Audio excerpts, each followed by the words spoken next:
আরে তবে সহচরি হাতে হাতে ধরে ধরে নাচিবি ধীরে ধীরে গাইবি গান অন্ত বেবিনা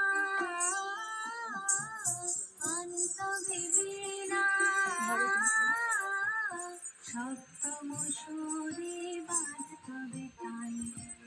র্যাঙ্ক করবো এরকম টার্গেট ছিল না, কোনোদিনই এরকম র্যাঙ্ক আশা করে পড়াশোনা করিনি, পড়তে ভালো লাগতো।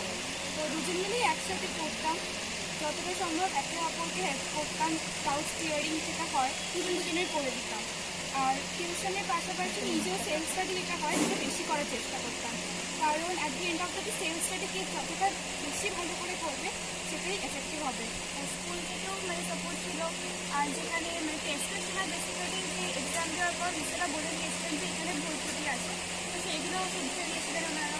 তারপর টেস্টের পরেই আসার প্রিপারেশনটা স্টার্ট হয়েছিল, তখন টেস্ট পেপার সলভিং, তাছাড়া প্রিভিয়াস ইয়ার কোয়েশ্চেন্সগুলো ফলো করেছি, আর মক টেস্ট টিউশনগুলো দিয়েছি সবই, মানে এক্সামগুলো একদমই অ্যাবসেন্ট করতাম না, সব এক্সাম অ্যাটেন্ড করেছি। আর হ্যাঁ, আর স্ট্র্যাটেজি বলতে আমার যেটা করতাম সেটা হচ্ছে প্রত্যেকদিন সকালে উঠে একটা প্ল্যান করে নিতাম যে আজকে এই পুরো দিনের মধ্যে কোন কোশ্চেনগুলো কভার করবো, কোন সাবজেক্টের কোন টপিকের, তো সেইটা কভার করার চেষ্টা করতাম। আর আমার মনে হয় একটা রুটিন ফলো করলে ভালো হবে, এটা ভেরি ইম্পর্টেন্ট রুটিন ফলো করা। ফলো না করলে বোঝা যাবে না না শেষ কীভাবে করবো, তো রুটিনটা ফলো করার চেষ্টা করতাম। আর এমন রুটিন নিতাম যেটা কমপ্লিট করা যায়, মানে খুব বেশি কিছু নিয়ে করতে পারতাম না এরকম নয়, চেষ্টা করতাম যেটা করা যায় সেরকম।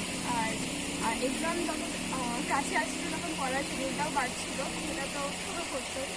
আর এমনি রুটিনটা বেশি ফোকাস করেছিলাম যেন কমপ্লিট করতে পারি সারাদিন। খুব সুন্দর। তোমরা অ্যাট প্রেজেন্ট কি নিয়ে পড়াশোনা করছো? এখন আমাদের কলেজে ফর্ম ফিল আপ স্টার্ট। হ্যাঁ হ্যাঁ হ্যাঁ, মানে কি নিয়ে ভর্তি হতে? ইকোনমিক্স নিয়ে এগোতে চাই। দুজনেই? আচ্ছা আচ্ছা আচ্ছা আচ্ছা। ভবিষ্যতে তোমাদের লক্ষ্য কি, কি হতে চাও? কোনো প্রফেশনই এখনো ভাবিনি, কিন্তু ওই ইকোনমিক্স নিয়ে এগোনোর ইচ্ছা আপাতত। আচ্ছা, খুব ভালো লাগলো তোমাদেরকে, দুটো মিষ্টি মেয়ে।